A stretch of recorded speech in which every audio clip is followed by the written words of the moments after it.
জয়গুরু। পরমদয়াল শ্রী শ্রী ঠাকুরের শ্রীচরণে জানাই ভূমিষ্ঠ প্রণাম। আপনাদের প্রতি প্রত্যেককে জানাই আনন্দিত জয়গুরু। আজ ইষ্ট প্রসঙ্গে আলোচনা করব। পরমদয়াল শ্রী শ্রী ঠাকুরকে আমরা সৌভাগ্যবশত পেয়েছি, আর তিনি আমাদের দিয়ে গেলেন বীজ মন্ত্র, তার সাথে দিয়ে গেলেন পৃথিবীর সবচেয়ে শ্রেষ্ঠ জিনিস, সেটি হলো ইষ্টভৃতি, পৃথিবীর সবচেয়ে পবিত্র। এর আর তুলনা হয় না। মানুষ যেমন এর থেকে রক্ষা পায়, ঠিক সেরকম এই ইষ্টভীতি মানুষকে বেপথে যেতে দেয় না। ইষ্টভীতি কেন করব, ইষ্টভীতি করে কী লাভ, আজ পর্যন্ত এই প্রশ্ন করলে আমরা ঠিক করে উত্তরও দিতে পারি না। 334তম ঋত্বিক সম্মেলনে পূজনীয় অবিন্দা আমাদের বেশ কিছু কথা বললেন। আজকে সেই নিয়েই আমরা আলোচনা করব। 334তম ঋত্বিক সম্মেলনে পূজনীয় অবিন্দা কি বললেন। বলছেন, একটা জিনিস বানিয়েছি, খালি হাতে আপনাদের কাছে আসবো না। খালি হাতে আসতে ভালো লাগে না আমার। প্রায় মন্দিরের পূজারী পুরোহিত নিয়ে সমস্যা হয়। অনেকে এখানে এসে আচার্যদেবের কাছে নিবেদন করেন এবং আমার কাছেও বলেন, এবার থেকে আপনাদের পূজারী পুরোহিত নিয়ে আর সমস্যা হবে না। সৎসঙ্গের ওয়েবসাইটের হোম পেজটি খুললে মন্দির বা কেন্দ্র মন্দির বলে একটি জায়গা আমরা দেখতে পাবো। সেখানে যে কোনো মন্দিরের ইনচার্জ, মন্দিরের কোড লিখলে ইনচার্জের মোবাইলে একটি ওটিপি যাবে, সেটা দিলে একটি পেজও খুলবে। সেখানে আপনাদের আশেপাশের সমস্ত ব্রাহ্মণ গুরুভাইদের নামের লিস্ট দেখা যাবে। এদেরকে আমরা একটু টেলিফোন করলে দেখতে পারি। যখনই আমরা নাম ডিপিতে আপডেট করতে থাকবো, যত ব্রাহ্মণ আছে তাদের নামও তালিকায় যুক্ত হতে থাকবে। মানে প্রসঙ্গটা হতে হতেই এই ইষ্টভীতির সংক্রান্ত কথাটি আসে। আমি আপনাদের বলছি, তাদের ফোন নাম্বারও পাওয়া যাবে। এবার যাদেরকে আমরা বুঝতে পারবো যে মন্দিরের পুরোহিত হওয়ার উপযুক্ত, তাদেরকে পুরোহিত হিসাবে মন্দিরে নিয়ে চলে আসতে পারবো। প্রথমে মন্দিরের আশেপাশে যে পিনকোড আছে তার নামগুলি দেখাবে, তারপর সমগ্র জেলার ব্রাহ্মণদের নাম দেখাবে, তারপর ধীরে ধীরে পুরো রাজ্যের ব্রাহ্মণদের নাম দেখাবে। এখানে আমরা টাইটেল দেখে বিবেচনা করেছি কেউ ব্রাহ্মণ কিনা। যেমন ঘটক, এই টাইটেলটি কোন কোন জায়গায় ব্রাহ্মণ, আবার কোনো কোনো জায়গায় ব্রাহ্মণ নয়। এখানে একটি অপশান আছে, সেটা হচ্ছে নন ব্রাহ্মণ। যদি কথা বলে জানা যায় যে কেউ ব্রাহ্মণ নয়, তখন নন ব্রাহ্মণ অপশনটি সিলেক্ট করলে আপডেট হয়ে যাবে। ডিপিতে আপডেট বাড়লে ব্রাহ্মণদের নামও বাড়তে থাকবে, তাই আমাদের ডিপি ওয়ার্কই করতে হবে। এভাবে যখন ব্রাহ্মণদের আমরা খুঁজে পাবো, তখন পুরোহিত নিয়ে সমস্যাটা মিটে যাবে। আর পুরোহিত নিয়ে চিন্তা করতে হবে না, নিবেদন করতে হবে না, নিজেরাই নিজেদের সমস্যা শেষ করতে পারবেন। আর পুরোহিত খুঁজে পেলে এখানে নিয়ে চলে আসবেন ট্রেনিংয়ের জন্য। আশীর্বাদ হয়ে গেলে পুরোহিত বানিয়ে নিয়ে চলে যাবেন। তবে যে যে সৎসঙ্গ মন্দিরের জমি সৎসঙ্গের নামে হয়নি, বা যে যে মন্দিরের ফিলান্থ্রপির কোড নেই, তারা এটা খুলতে পারবেন না। আমি এটা 1 সপ্তাহ বানিয়ে নিলাম, পরের বার যখন আসবো তখন আবার নতুন আরেকটা কিছু নিয়ে আসবো। এই কাজটি আপনারা সবাই নিজের নিজের মোবাইলেও করতে পারবেন। আপনাদের কাছে আমার একটা ছোট্ট নিবেদন আছে। নিবেদনটা হলো, আপনাদের মধ্যে যারা কর্মী দাদারা আছেন, কারো মোবাইল নম্বর পরিবর্তিত হয়ে যেতে পারে, আবার কেউ গত হয়ে যেতে পারেন। এই ডিটেলসগুলোকে এখানেই আপনারা আপডেট করতে পারবেন। আর মন্দিরে একজন ইনচার্জের নাম না রেখে আপনাদের আরও যারা সহকর্মী দাদারা আছেন তাদের নাম নম্বরগুলো যুক্ত করতে থাকবেন। তাহলে তাদের নাম এখানে যুক্ত থাকবে। তারা সবাই ব্রাহ্মণদের এই তালিকাটা দেখতে পাবেন। একটা গল্প বলি।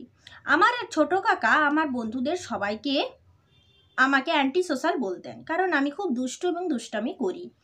আমরা তো আশ্রমের ছেলে, তাই আমরা আশ্রমের সব রাস্তা চিনি, কোথায় দিয়ে কোথায় যাওয়া যায় সবই আমরা জানি। সবার সাথেই আমরা খুব মজা করতাম। আর তখন আমার চেহারাও কেউ তেমন চিনত না, ভিড়ের মধ্যে মিশে বেশ ঘুরে বেড়াতাম।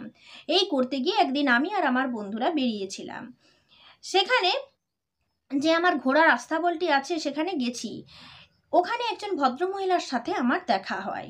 তো ওনাকে আমরা বলি, আমরা প্রথমবার আশ্রমে বেড়াতে এসেছি, তেমন কিছু চিনি না, আপনি কিছু বলুন। তখন ওই মহিলা যাজন করতে করতে আমাদের ইষ্টভৃতি নিয়ে বলতে গিয়ে বলেছিলেন, দেখো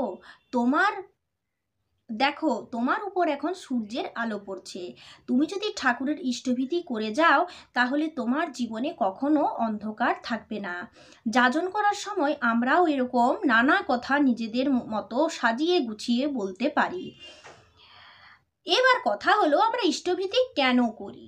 ইষ্টভৃতি করলে আমাদের ব্যক্তিগত জীবনে কি লাভ হচ্ছে, ইষ্টভীতি করে আমরা কি পাচ্ছি। তাহলে এখন এই কথাগুলো, এই প্রশ্নগুলো আমাদেরকে কেউ যদি জিজ্ঞাসা করে আমরা যুক্তিসহ উত্তর দিতে অসমর্থ হই, কারণ আমরা নিজে ঠিকমতো জানি না। দেখুন ওই ভদ্রমহিলা কত সুন্দরভাবে উত্তর দিলেন। তাহলে ইষ্টভীতি হলো আনকনসাসফুল, যা আপনাকে আমাকে সবাইকে বিনম্র হতে শেখায়। যদি আমি কারোর থেকে কিছু শিখতে চাই তাহলে সব থেকে প্রথমে আমাকে বিনম্র হতে হবে। ইট দিয়ে তো মাটির কলসি বানানো যাবে না, তার জন্য নরম মাটি লাগবে। সেরকম শেখার জন্য আমাদের মনটাকে কিন্তু নরম করতে হবে। রাবণ অনেক বড় সাধক ছিল, কিন্তু সে অহংকারের জন্য রামকে চিনতে পারেনি। ইষ্টভীতি হলো সেই যন্ত্র যা দিয়ে আমাদের মন নরম করা হয়। কিভাবে? জীব জগৎ জীবন কারণ করুণাময় স্বামী, তোমার দয়ায় লোভেছি জনম সকলে পেয়েছি আমি। সবটাই যদি তোমার দয়াতে হয়েছে তাহলে আমি নিজে আত্ম অহংকারটা কি নিয়ে করব? এইটা শেখানোর জন্যই ইষ্টভীতি দেওয়া হয়েছে। ইষ্টভীতির মন্ত্র কত সুন্দর, তিনি একদম ব্যাখ্যা করে আমাদের বুঝিয়ে দিলেন। ইষ্টভীতি করলে আর কি শেখা হয়? ইষ্টভীতি করলে আমরা ঠাকুরের সাথে বাঁধা হয়ে থাকি। ইষ্টভীতি আমাদেরকে ঠাকুরের সাথে বেঁধে রাখে, আমাদেরকে বেপথে যেতে দেয় না। একটা গল্প বলি। আনন্দবাজারের বিল্ডিংটা সুদীপ্ত সিংহ রায় কন্ট্রাক্টরি করে বানিয়ে দিয়েছিল। ওনার যখন 17-18 বছর বয়স তখন নিজের বাবা মায়ের সাথে ঝগড়া করে বাড়ি থেকে পালিয়ে যান। 2-3 মাস কোনো খবর নেই, তাই ওনার বাবা মা বর্দার কাছে এসে নিবেদন করেন, আমাদের ছেলে বাড়ি ছেড়ে চলে গিয়েছে, ওকে কোনোদিন ফিরে আসবে? বর্দাকে নিবেদন করা হয়। তখন বর্দা ওনাদের জিজ্ঞেস করেন, আপনাদের ছেলে কি ইষ্টভীতি করে? ওনারা বললেন, আজ্ঞে হ্যাঁ করে। তখন তিনি বলেন, তাহলে চিন্তা করিস না, ফিরে আসবে। বর্দার ঘর থেকে ওনার বাবা মা যখন প্রণাম করে বেরোচ্ছেন তখনই 3 মাস পর বাপিদা বড় বাড়ির গেট দিয়ে ভেতরে ঢুকছেন। তারপর ওনারা সবাই একসাথে গিয়ে বর্দাকে প্রণাম করেন। যারা যারা ঠাকুরকে ধরে ইষ্টভীতি করা ছেড়ে দিয়েছে তারা খুব কষ্টে আছে, খবর নিয়ে দেখবেন। কেউ প্রিয়জনকে হারিয়েছে, কারো ঘরে টাকা পয়সার অশান্তি হচ্ছে, ইত্যাদি নানা রকম। এই প্রত্যেকটা মানুষের কাছে গিয়ে তাকে সহানুভূতি দিয়ে যাজন করে ঠিক পথে নিয়ে আসার দায়িত্বটা আমাদের। আরও একটা কথা, এখানে ঠাকুরের একটা গাড়ি আছে, রোলস রয়েস। 1930 সাল নাগাদ কেনা হয়েছিল। এটার বর্তমান দাম 15-18 কোটি টাকা। 1930-এর তুলনায় সৎসঙ্গ অনেক বড় হয়েছে, কিন্তু এখন আমরা 20-25 লাখ টাকার গাড়িতে চড়ি। খুবই দুর্দশা আমাদের। ঠাকুর আপনাদের টাকায় চলছেন এটা কখনো ভাববেন না, এটা নিজের মাথা থেকেও বার করতে হবে। আর সমাজের মধ্যেও যারা এমন চিন্তা করেন তাদের মানসিকতার পরিবর্তনের দায়িত্ব আপনাদের। বুঝতে পারলেন কথাটা? পূজনীয় অবিন্দা এখানে কি বোঝাতে চেয়েছেন আরও একবার বলি। ঠাকুরের যে গাড়িটা 1930 সাল নাগাদ কেনা হয়েছিল সেটার দাম এখন বর্তমানে 15-18 কোটি টাকা। 1930-এর তুলনায় সৎসঙ্গ অনেক বড় হয়েছে, কিন্তু এখন আমরা 20-25 লাখ টাকার গাড়িতে চড়ি। খুব দুর্দশা আমাদের। কিন্তু এটা ভাবনা ভুল যে ঠাকুর আমাদের টাকায় চলেন। আজ বর্তমান পরিস্থিতিতে বেশ কিছু নিন্দুক আছে যারা বারবার বলে চলেছেন যে সৎসঙ্গ নাকি আমাদের ইষ্টভীতির টাকায় চলে। এটা কিন্তু একদমই ভুল কথা। আর এই রকম কথা বিরুদ্ধে আমাদেরকে প্রত্যেককে মুখ নামিয়ে চলে আসা চলবে না। যথেষ্টভাবে তারা যেমন ঠাকুরের নিন্দা বুক ফুলিয়ে করছেন, আমাদেরকেও কিন্তু যথেষ্টভাবে যুক্তি তর্ক দিয়ে বিচার করে উত্তর দিয়ে আসতে হবে, কারণ আমরা পরম দয়ালের সন্তান। এটা আমাদেরকে মাথায় রাখতে হবে। তার সন্তান হয়ে তার নামে নিন্দা শুনবো, কিন্তু আমি তার উত্তরও দেব, ঠিক উত্তরটা দেব।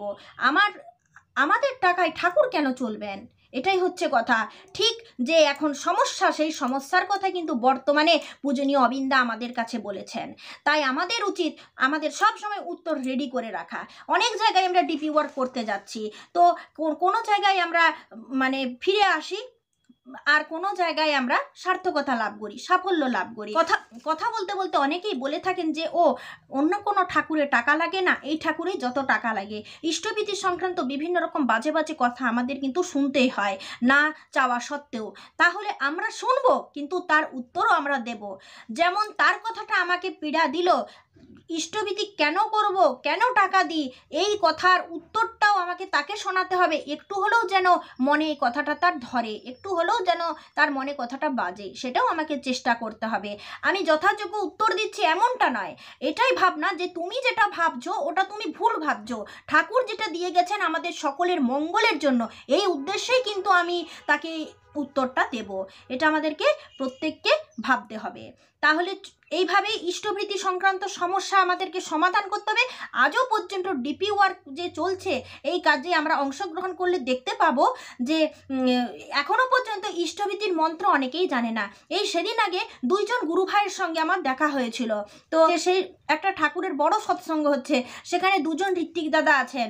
তো ওই দুই মাকে ওই ঋত্বিক দাদা হঠাৎ করে প্রশ্ন করলেন যে আচ্ছা তোমরা বলো তো ইষ্টভীতি কিভাবে করো, ইষ্টভীতি কেমনভাবে, মানে ইষ্টভীতি কেমনভাবে হাতে করে ধরে করতে হয় সেটাও ওনারা জানেন না, আর ইষ্টভীতির মন্ত্রও ওরা জানেন না। আর ওদের এখন দীক্ষা হয়ে গেছে 5 থেকে 7 বছর, তাহলে ওরা অন্ধকারে রয়ে গেছে, কিভাবে ইষ্টভীতি ওরা করবে? তার জন্য ডিপি ওয়ার্কটার এত প্রয়োজন, শুধুমাত্র নতুন দীক্ষা নেওয়ার জন্য নয়, যারা দীক্ষা নিয়েছে তারা আজ পর্যন্ত ঠিকভাবে ঠাকুরকে জানেন কি জানে না, সেই সমস্ত প্রসঙ্গে আমাদের কিন্তু যেতে হবে। আশেপাশে বাড়িতে সমস্ত জায়গায় আমাদের কিন্তু ডিপি ওয়ার্কের কাজটা চালু রাখতে হবে। ঠাকুরের ইচ্ছা তো আমাদের প্রত্যেককে পূরণ করতেই হবে। আমরা জানি ইষ্টভীতি, তাই ইষ্টভীতির মন্ত্র, ইষ্টভীতি কীভাবে করতে হয়, কখন করতে হয়, ইষ্টভীতি করে কি লাভ, আগে তো এইটুকু আমাদের জানতে হবে, তারপর পরে যজন যাজন দেখা যাবে। আগে আমরা এইটুকুই জানি যে ঠাকুর যেই নাম দিয়ে গেলেন কেন নামটা করব, ইষ্টভীতি দিয়ে গেলেন কেন ইষ্টভীতিটা করব, এটুকু আমরা আগে জানি। এইটুকু সম্পর্কে আমাদেরকে শিক্ষা হোক, তারপর অন্য কিছু শিখব। তার জন্য ইষ্টভীতি আমাদের শুধু ঠাকুরের সঙ্গে বাঁধাই রাখে না, ইষ্টভীতি আমাদেরকে বেপথে যেতে দেয় না। এই সম্পর্কেই আমরা আজকে আলোচনা করলাম। তাই ইষ্টভীতি সংক্রান্ত কোনো সমস্যা হলে তাড়াতাড়ি সে সম্পর্কে আপনারা যুক্তিতর্ক দিয়ে বুঝিয়ে দেওয়ার চেষ্টা করুন। অসমর্থ হয়ে মুখ নামিয়ে কোথাও চলে আসবেন না, সেক্ষেত্রে আমার ঠাকুরই কিন্তু নিন্দিত হবেন, অপমানিত হবেন। এইভাবেই চলতে থাকুন। আজ ইষ্ট প্রসঙ্গ এই পর্যন্ত। জয় গুরু।